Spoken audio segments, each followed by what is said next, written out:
Hello again, friends, and welcome to the Christmas edition, the final Christmas edition here at Doc G's Wine and Spirits Review.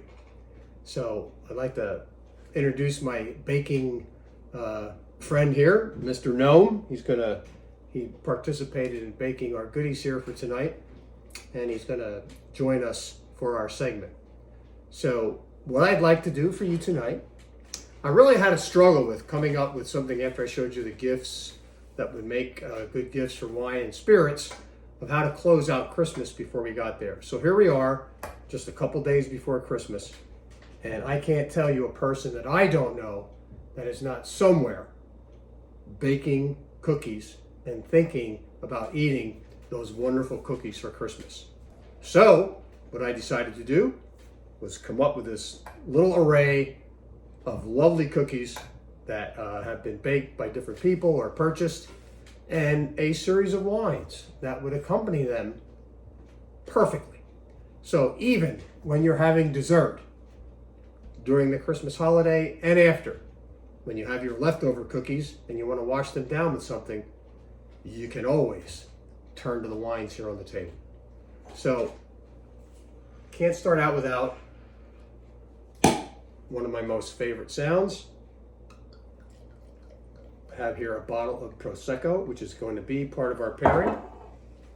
So before we actually get started, welcome back, good to see you, and cheers, and I hope your Christmas season so far is going very well.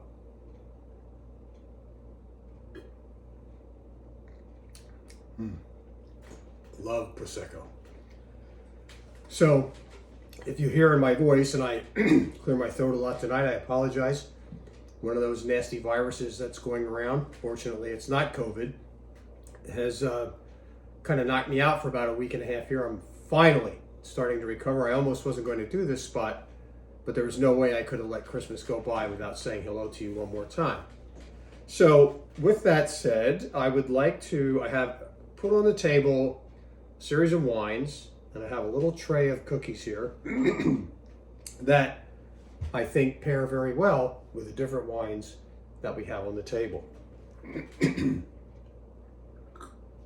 That's just water to keep me from coughing too much. So the first pairing during the Christmas season, one of the most popular cookies that gets served and made by families and purchased is the sugar cookie.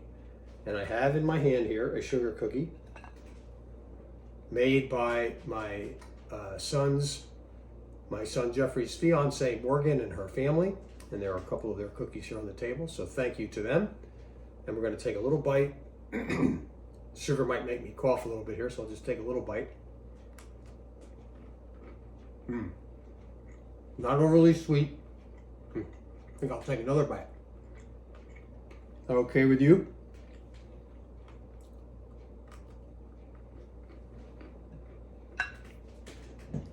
And then pair it. And when I say pair, you don't have to wash it down. Let the food coat in your mouth. Let it go down, and then follow it up with your wine.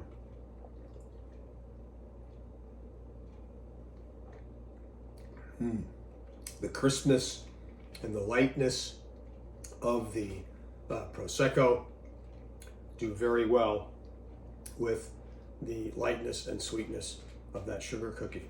And one of the things that I would say about Prosecco, and this one is a Lunetta Prosecco. I'm not really interested in introducing wines to you tonight, just the type of wine that will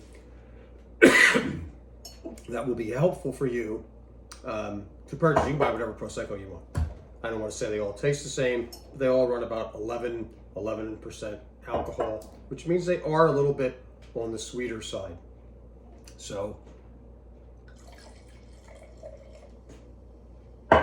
still have a little bit of that sugar cookie in my mouth. Let's wash it out with this.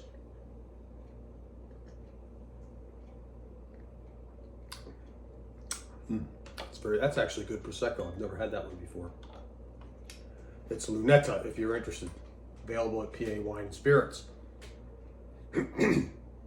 Our next feature is I'm going to jump back and forth here but I think I'm going to stick with the white wine cookies. Let me move this out of the way. On the plate here, you see a very popular cookie called the Linzer Tart.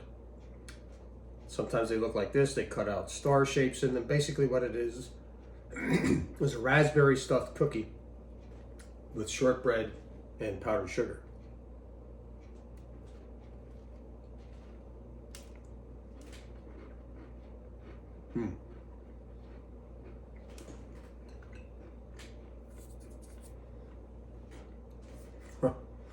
Got myself a napkin. Think you know of everything. Think of everything. At any rate, when I did my research, the wine pairing that came up most, because you can really vary these, was a Sauvignon Blanc. The Sauvignon Blanc I'm featuring here is one I've shared with you before called Tin Pot Hut. It's a New Zealand style Sauvignon Blanc.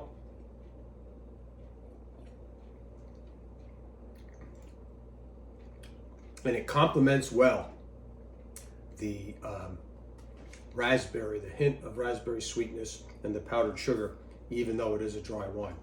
You can go dry and sweet, it just depends on how you make the combo. One of the other recommendations that I saw for pairing with a Linzer Tart, is Gewürztraminer, which has a little bit of a floral note to it and imparts a little bit of sweetness that I'm sure would go well with the Linzer Tart. Maybe maybe a Pinot Grigio, but I wouldn't vary too much from those because they do have a very distinctive flavor if you've had them, and they're a very popular Christmas cookie. So let's move on into the dark wines. I have in front of me here 2 ports. I'm going to move this one aside, and a Pinot Noir. And the Pinot Noir is just a California Pinot Noir that I have in my collection, and that's where I'm going to start. Because the Pinot Noir goes very well, believe it or not. That's why the chocolate chip cookies are here, for the Pinot Noir.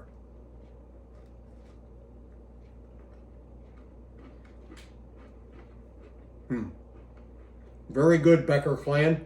Your cookies are wonderful. Got a red one and a green one. I'm really enjoying this spot. I know nothing like eating some cookies, drinking some wine, and being able to share it with your best wine friends. So,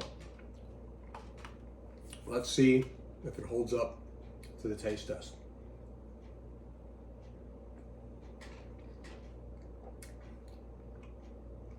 I didn't think that was going to work. I hadn't, truth be told, I've been busy and not feeling so well, so I didn't really, I took my word for, or the word for what I saw in the print for recommendations to pair these, because I figured there are people smarter than me that figured this stuff out. That little chocolate nibble in there, along with the dough that you use in chocolate chip cookies, there's an earthiness to the Pinot Noir that just makes a very nice blend of a pairing. So,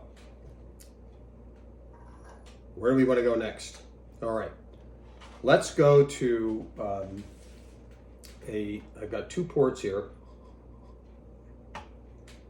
Surprised I can still smell. That's the sweeter one, and this is called the 20 port. Both available at your local liquor store. Excuse me.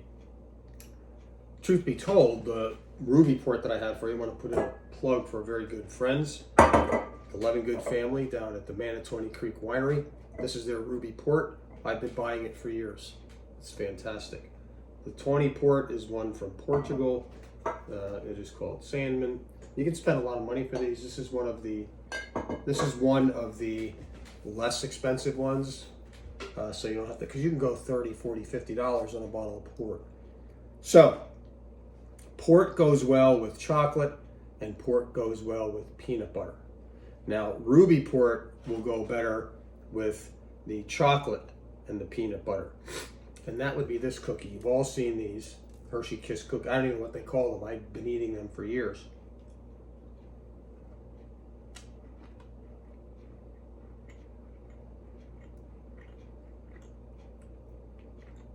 I have a lot of weaknesses, but peanut butter and chocolate, right up there at the top of the weaknesses that I have when it comes to food. Oh my God. Now, let's take a sip of the ruby port.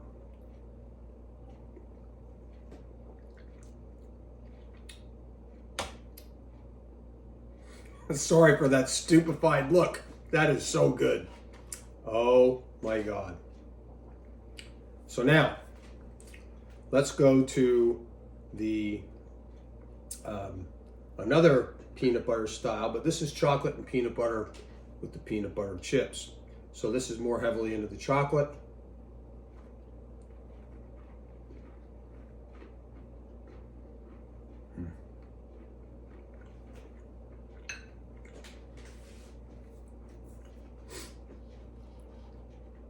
This is the tawny port.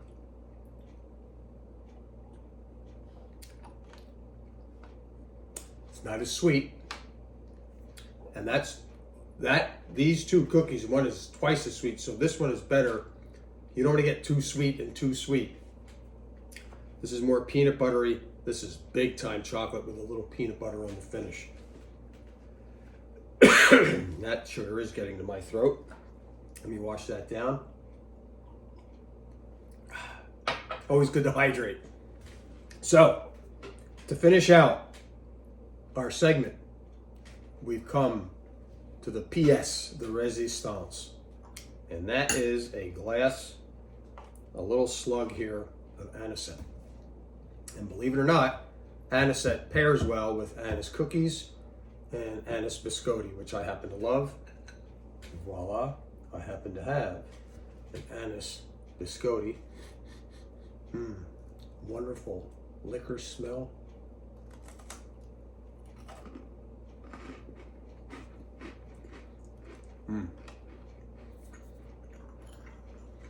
I told you I didn't try these. I don't have to. I know this is just going to be good. So I'm going to let that melt in my mouth a little bit. I swirl it naturally. You don't have to swirl anisette. Oh, this is...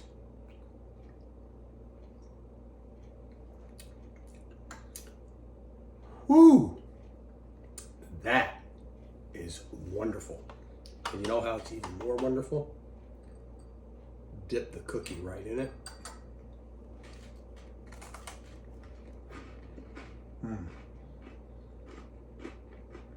Soak it again.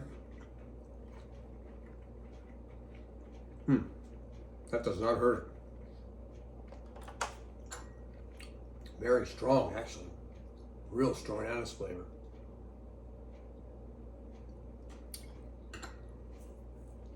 So that wraps up